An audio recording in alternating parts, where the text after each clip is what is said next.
Okay, everybody, we have a moon phase or lunar cycle foldable. It's going to be a little 3-page flip book. So the first 3 pages are going with that. The last page, you will fill this in. You're going to color in your moon phases here. Set that one aside. We are going to trim around these edges. Again, we cut on the solid line, so cut around in like a nice little book. If you're in class, I'd keep it stapled and just cut around. It makes it easier. If you are remote, you guys make it work however it best works for you. So I've cut mine out, and you can keep them stacked together. I'm just going to pull one at a time. So I'm going to start here with my first page, the one that says shade the moons to indicate which area is light and which is dark. So before we do that, we need to look at a few key things. So this says the sun right here. I'm going to just color this in with my highlighter. If you've got a yellow colored pencil or orange, whatever you want to, I'm going to color this in, maybe even shoot off some little sun rays. Oh, my sun looks funky. That's okay. So I know that's the sun. That is where the sun is. You guys will see different diagrams, different images, different drawings like this. And the sun could be on the left, it could be on the right, it could be on the top, it could be on the bottom. So whenever you're looking at the moon phases, we always need to point out and be very observant of where our sun is. But for this case, we are only shading the moons to indicate which side is light and which is dark. So for this case, you will have half of your moon light and half of it dark. I'm going to use white as the light side. I'm going to use black as my dark side.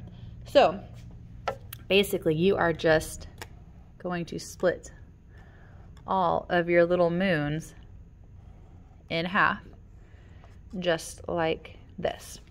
So there is one side of our moon that is facing the sun at all times. This right side is the only side facing the sun, meaning that sunlight does not hit what looks like the left side of our moon in this case. So we're going to color our left side on this image. This is all dark, and it's dark because that sun is not hitting this side. If we wanted to change it around, we'd have to put our sun over here, but then we would still have the opposite side completely dark. So as you go around, you are coloring in, you're coloring these a dark side. If you don't have a black colored pencil, that's fine, make it work, guys. Just make sure that you know, you understand in your mind that the part you are shading in is the dark side, the part that does not get any sunlight. So this part of the moon does not get any sunlight. This is the dark side of the moon. No sunlight. So finish shading those in. And that's all we're doing for this image. If you want to make it, you know, a little more creative, decorative, you can color your earth, draw some people in there, whatever. But this is what we're doing. Shade the moons to indicate which area is light and which is dark. I'm going to make a little note. I'm going to say dark side. Dark side means no sunlight. We're just going to kind of box that in. So the dark side means there is no sunlight. The sun does not hit the dark side ever. Okay, and then we're going to move to the next one. So this should be, or this will be the second part, the second page of our little flip book. So you can set the other one aside for now. We'll put them together later. So the instructions here, it says shade the moons to indicate how we would see the moon if we were standing on Earth. So in your teacher's classrooms, you will see a hula hoop from the ceiling, and there are moon phases on there. So this essentially is set up so that you are the Earth, and you can see the moon phases on Earth. This is very similar to that. This is just on a piece of paper. So again, like I said earlier, our point of reference is the sun when we're looking at a diagram of moon phases. So indicate this is your sun. Make sure you are well aware.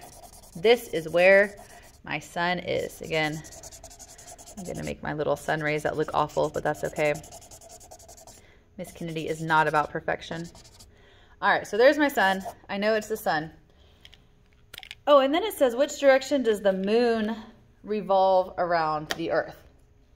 The moon revolve around the Earth. I know not many people look at the analog clocks anymore, but we have our hands and they tick this way, kind of to the right. They go clockwise.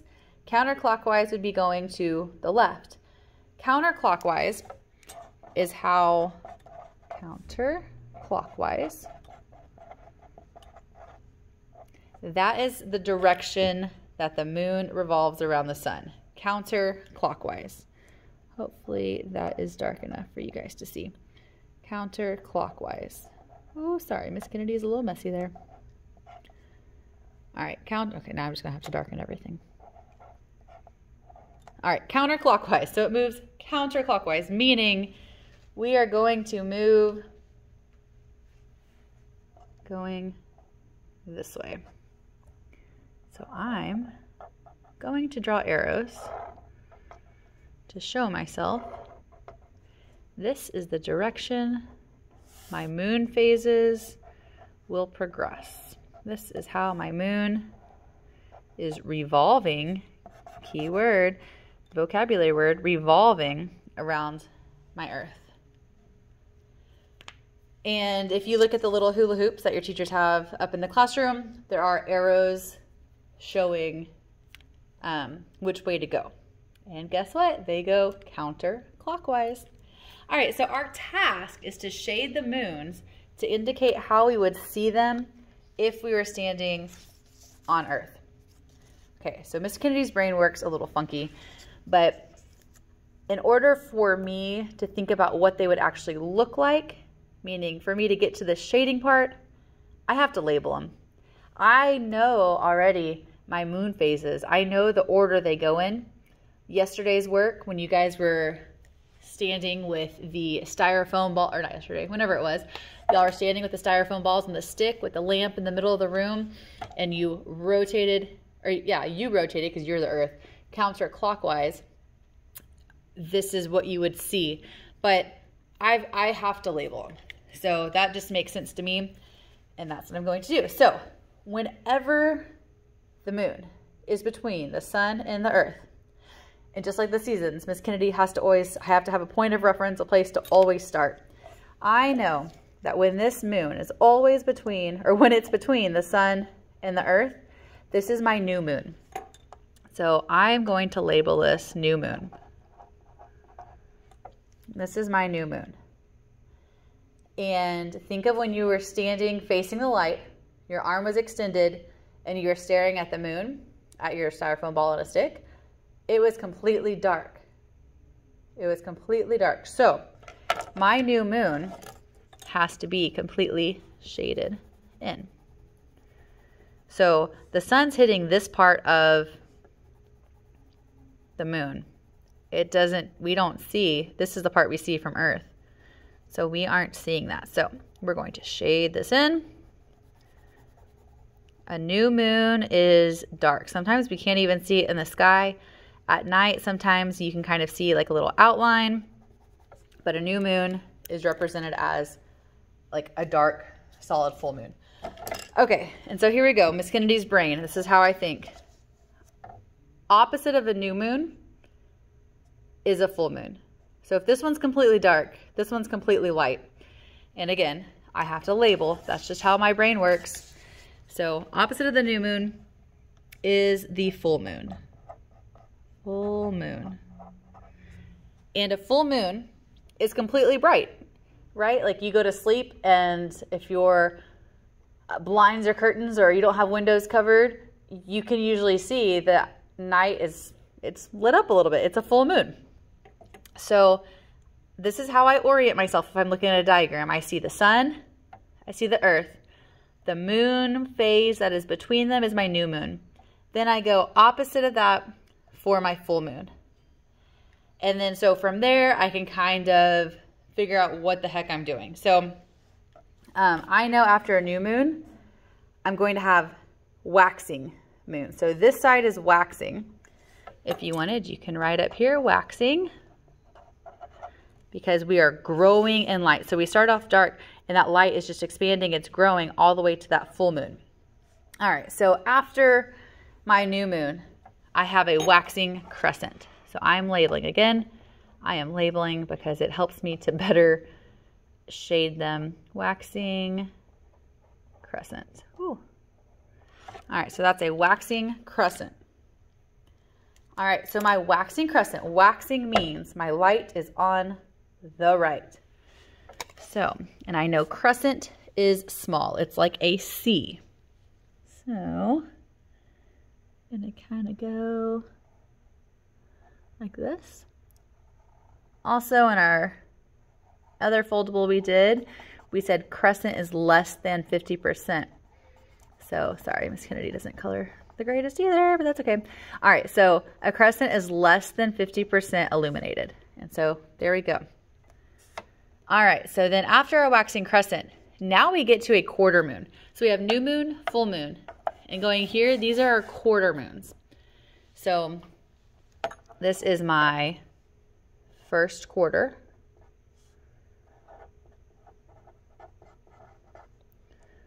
First quarter moon.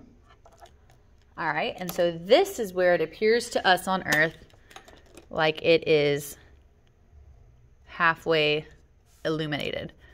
So on Earth, we see it like this. So in reality, technically only a quarter of it is illuminated, hence the name. There's another reason for the name too. But remember, we only see one side of the moon at all times. So there's this whole other half that people on Earth will never see from Earth. So only technically a quarter of it is illuminated. You could also think of it as you have 1, 2, 3, 4 main sections of our moon cycle. So you could say this is the first quarter, second quarter, third quarter, fourth quarter. We'll get to that. But anyway, that's kind of just some background on that. All right, so after my first quarter, I'm still waxing, but now I don't have a crescent. So this was less than 50%. This was right about 50%. Now I'm at more than 50% illuminated, and I have my waxing gibbous.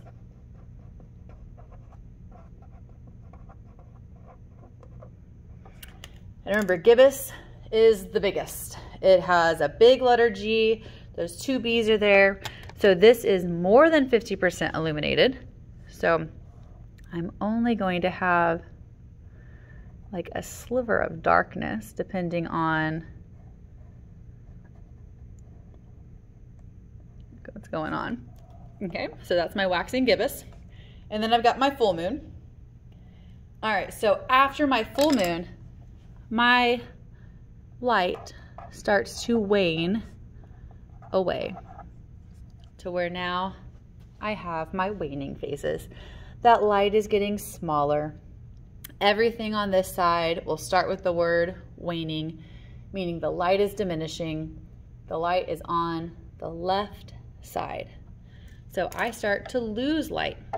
And the first phase after my full moon is my waning gibbous, because this doesn't happen, you know, we don't go straight from full moon to new moon. It's a slow process. So it's just like here where I had a gibbous, except this time, because I'm losing light, it is a waning gibbous. So it's still going to be gibbous biggest, except now my light is on the left. And as for shading, we're shading on this right side. After my waning gibbous, and opposite of this quarter, Miss Kennedy's very big on opposites here. It just makes sense to me. So after my waning gibbous, I have another quarter moon. So if you think of, remember I have my four points. This is a third quarter moon. So this is third, or it could be called last quarter. And so again, to us on Earth, it appears like half of our moon is illuminated, except this time it's opposite from our first quarter, and we have light on the left side. And then after my third or last quarter, we're getting even smaller. If we remember the name for our small moon, or our less than 50% moon, it is a crescent. So we have a waning crescent. And so now I'm going to have just a sliver of light on that left side. And then that will lead us back to our new moon, which technically we could say we can't see, or we can say it's 0% illuminated, but that is our cycle. Let's see if I can zoom in. All right, so make sure you guys put all of that information down on your notes. It's good to have. And we're gonna move on to the next page. So on our next page, okay, so our first page would be this one where it has the dark side means no sunlight. So you will have images like this on your test, and it might show you this. And so this is just, it's why we're going over it, so you guys can have it. You can have it, you can look over it and see it. But again, remember, the dark side means no sunlight, so one side is always facing the sun. Our second page, we wrote down all the moon phases. We said this side is waxing, this side is waning, and we said they go counterclockwise. Sorry if my camera keeps shaking. All right, and then our final page, we are answering some questions. And I'm gonna have us label some things as well. All right, so again, my son's on here. I'm gonna just highlight this all up here. All right, so my sun is on the right side, and it says here approximately how many days does it take to go from one moon phase to another? And then the next question says approximately how many days does it take to complete a quarter or 1/4 of a revolution? Third question, approximately how many days does it take to complete the entire lunar cycle? All right, here's Miss Kennedy with her weird brain. I'm gonna start at the bottom because I know by looking at my moon calendar from last Friday, or this past Friday, I know that about 30 days, 28 to 30 days is approximately how long it takes for that moon to go through every phase. So I'm going to put 28 days, but then in parentheses, I'm going to put about 1 month. Okay, so 28 days, that's my full cycle. So to go all the way around this whole thing, that's about 28 days. All right, so then it says approximately how many days does it take to complete a quarter revolution? And then how many days does it go from one moon phase to another? All right, this is where we're gonna kind of be scattered here, but that's okay. So if you would like to shade these in, you absolutely can, but for this, we don't necessarily need to. So if this whole thing takes 28 days to 30 days to go through, I need to now kind of split it up. So if I were to go from, again, here I am with the opposites, right? So I'm gonna just label this new, full, I'm gonna say first quarter and third quarter. All right, so if I wanted to go from my new moon to my full moon, that's half of a cycle, right? So I'm gonna say new to full equals half of 28 days is 14, right? New to full, and you can do that from any point on here. So I could say from first quarter to first quarter, that's half a cycle. I could say from waxing crescent to waning gibbous, that's half a cycle. So you can split it up however you want. Half a cycle is 14 days. This is asking me about a quarter of a cycle. So 1/4 of a cycle. So I've got to divide this even further. 14 divided by 2 would be about 7 days. So 7 days, which we know is about 1 week. Well, it is 1 week. Okay, and I mean, you could have done 28 divided by 4, but again, Miss Kennedy's brain thinks differently. And then, so this one is asking about one moon phase to another. So if we divide even further, we will say each phase, I'm going to draw my arrows on here so that we remember which way we are going. because on your tests, you will be asked to make predictions of which cycle or which phase you think you will see next and things like that. So this you have to know. Commit this to your memory as well, right? So each phase is about 3.5 days. 3.5 days. 3.5 days. Hey, guess what? 3.5 days. 3.5 days. And so on and so on. Okay, so you're going to write that down. You will glue this into your notebook. 5 days, like a little book. And the answer here, 3.5 days.